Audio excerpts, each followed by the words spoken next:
you want to ground a structure of ethics in something solid. And there's two things you want to avoid, two catastrophes, let's say. One is the catastrophe that you identified with religious fundamentalism, and the other is the catastrophe that's associated with moral relativism. Is that reasonable? Yeah, that's good. Okay, good. Okay, well, no, but it's... Okay, so it's crucially important that we get this right. Now, and that's something that I think we really agree on, because I've conceptualized that slightly different than you, and that might be relevant, but I think of that as a pathology of order and a pathology of chaos. So the terminology is slightly different, but I think we're working on the same axis. So that's the first thing. And then in order to do that, it seems to me, that's your first priority.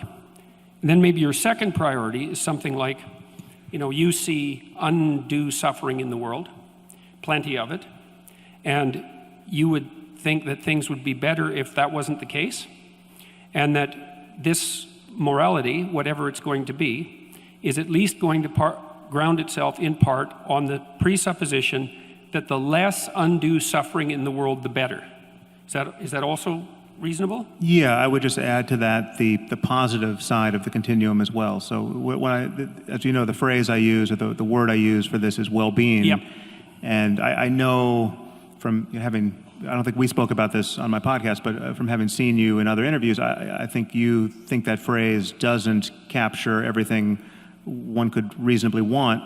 But I think it does. I mean, it's an elastic suitcase term for a reason, and it's actually, in reading your book, I realize there's a point of contact here, because you use the word being, capital B, being, as though it were imbued with significant gravitas. So for me, and I agree with you, that's an appropriate use of being. And for me, well-being is simply just the positive side of being. There's the negative side, the suffering we want to mitigate. But I think however good consciousness can be in this universe, that the well-being for me subsumes all of those possibilities. Okay. Well, so I focused on the suffering element, I think, as I've done in my own work, because I actually think it's easier to zero in on in some sense. Like, I think it's easier for people, and I think you lay out the argument in the moral landscape kind of like this. I think it's easier perhaps to gain initial agreement between people on what might constitute a generalized ethic, to concentrate on what we don't want. Yeah. I'm not saying that what we do want is unimportant, but it seems to me to be harder to get a grip on. We don't want Auschwitz. We don't want the Gulag Archipelago. So, and there are... And I would add, to just closing the door to moral relativism here, those who do want Auschwitz are wrong to want Auschwitz. I mean, it's obviously right. Auschwitz only happened because some people did want Auschwitz, not the victim side, but the perpetrator side. And so, crucially for me is the claim that I'm a realist, I'm a moral realist, and what realism means is that there are right and wrong answers to questions of this kind, and you cannot know what you're missing. In fact, we almost certainly don't know what we're missing on questions of human value, and our job is to discover just how good life can be and just what variables are making it needlessly horrible, and to mitigate all of that and live in a better and better world. Okay. Well, so.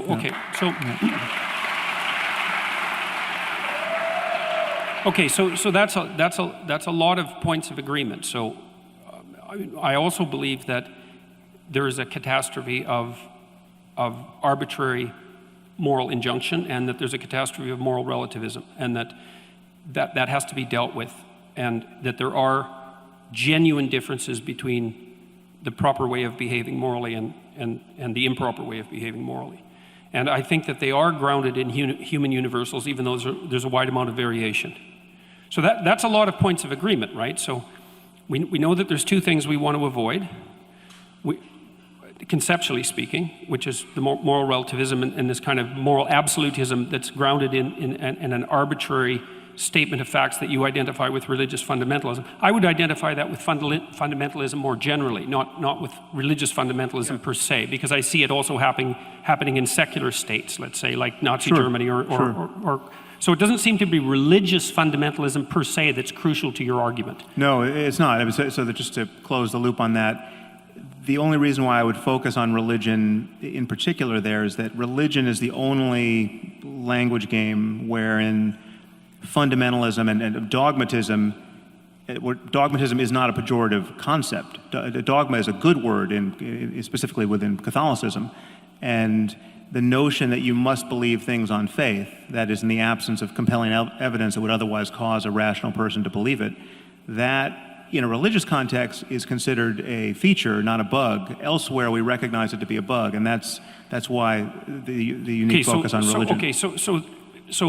All right. So is it reasonable to assume that we've already established, at least in principle, that there's an association between the totalitarian regimes, let's say, and dogmatism, yeah. And the dogmatism that characterizes religious belief. Yeah. What do you think, although at least in principle, the secularist totalitarian states and the religious fundamentalist totalitarian states do differ in one important regard, which is that the religious types ground their axioms in God and the secular totalitarian types don't. And so there's got to be something about totalitarianism per se that's independent of, that's associated with religious belief in the manner that you just described, but that's not particularly associated with the belief in God. There's something that makes them, that's a commonality between them. And so do you have any sense of what that might be? Well, I think one has to acknowledge that there's something uniquely pernicious, at least potentially, about religious beliefs, because they have the otherworldly variable, the supernatural variable, the you're going to get everything you want after you die, so this life doesn't matter issue. That allows for a kind of misbehavior that is especially so it seems that the claim would be that if you put forward axiomatically your claim that God exists, then you can use that claim to justify whatever arbitrary atrocities your system might throw off. Yeah, I guess the only point I was making there is that not all dogmas are created equal. Some dogmas are on their face more dangerous and more divisive. But what I'm curious about specifically is, because it seems to me that the dogmas of the USSR and the dogmas of Nazi Germany were as pernicious as any religious dogmas, and they may also share important features with pernicious religious dogmas, but it isn't clear to me from your perspective what those commonalities would be. Well, so, I mean, in some ways you're recapitulating an argument I've made, and this is an argument that I would make against you were you to claim, as you have elsewhere, that atheism is responsible for the greatest atrocities of the 20th century. The idea that Stalinism and Nazism and fascism were expressions of atheism simply doesn't make any sense. I mean, in the case of fascism and Nazism, it doesn't make any sense because the fascists and the Nazis, by and large, were not even atheists. I mean, Hitler wasn't an atheist, and he was talking about executing a divine plan, and he got lots of support from the churches, and the Vatican did nothing to stop him, and fascism, as you know, coexisted quite happily with Catholicism in Croatia and Portugal and Spain and Italy. So, but even in the case of Stalin, what was so wrong with that situation were all of the ways in which it so resembled a religion. You had a personality cult, you had dogmatism that held sway to a point where apostasy and blasphemy were killing offenses. You know, the people who didn't toe the line were eradicated, and so to take a more modern example, North Korea is a religious cult. It just doesn't happen to be a one that is focused on the next life or supernatural claims of magic. So what would be the defining characteristics of a religious totalitarian movement that would make it different from a non-religious totalitarian movement? Well, because there's aspects that are similar. They're very similar. I mean, the problem is dogmatism. The overarching problem is believing things strongly on bad evidence.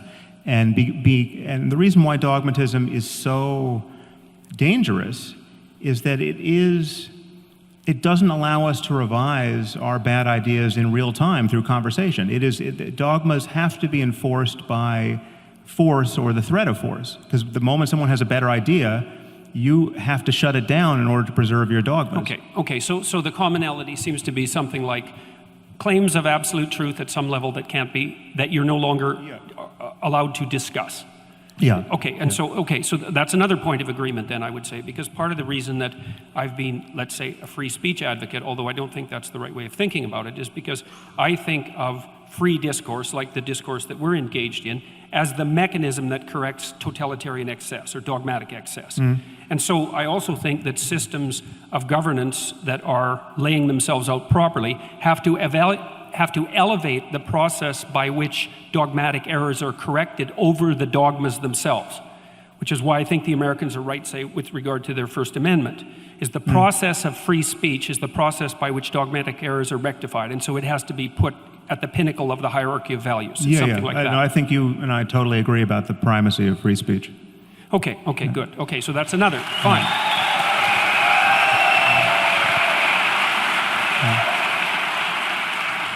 Okay, so then... Wait, I think there's one point that we should just lock in our gains here. It sounds like what you're saying is that the reason to fear religious dogma is really on the dogma side and not the religion side, which at least leaves open the possibility that something could exist over on the religion side that doesn't have that characteristic, right? That often they travel in tandem, but that the thing to fear is not the religious belief, it is the dogmatic nature of the way it is conveyed. Oh, yeah. Is that fair? The other way to say that is the only thing that's wrong with religion is the dogmatism. If you get rid of the I've got no problem with the buildings and the music and the paintings and Wait a minute. That's not a trivial point, and it's not just a joke, because the buildings and the music are very important parts of the religious process. And so I know there's a humorous element to that, but it's not like Sam is throwing out the baby with the bathwater there. And to go further than that, I've got no problem. In fact, I'm deeply interested in the phenomenology of spiritual experience. So whatever experience someone like Jesus had, whoever he was historically, or any of the other matriarchs and patriarchs of the world's religions, that phenomenology is subjectively real. I mean, it's diverse. I'm not saying everyone's had the same experience, but there are changes in consciousness that explain both how religions have gotten founded by their founders and the experiences people have had in the presence of those people or by following their methodologies that seem to be confirming of the dogmas that grew up around those traditions. And my issue is that whatever is true about us spiritually, whatever opportunity being born into this universe actually presents as a matter of consciousness spiritually, that truth has to be deeper than accidents of culture and just mere historical contingencies. The fact that somebody was born in Mesopotamia and not in China and got a different language game. So whatever is true there has to be understood in universal terms about the nature of human psychology and the human mind. Okay, so another thing that I wanted to just point out obliquely, and then I want to return to outlining maybe where we agree, is that one of the things that was really shocking to me, I would say, was my reading of what was originally Jane Goodall's discovery about chimp behavior, because there was this idea that was really rooted in Rousseauian thinking that the reason that people committed atrocities in the service of their group identity, let's say their tribal identity, was because culture had corrupted us. So it was a uniquely human thing. But then, of course, Goodall showed in the 1970s that the chimps at Gombe, I think I'm pronouncing that correctly, would go on raiding parties, right? And so there'd be like 4 or 5 adolescent chimps, usually male, sometimes with a female in there. They would patrol the borders of their territory. If they found an interloper on the border, near the border, from another troop, even if it was a member of their troop that had emigrated, so to speak, and that they had some history with, they would tear them to pieces.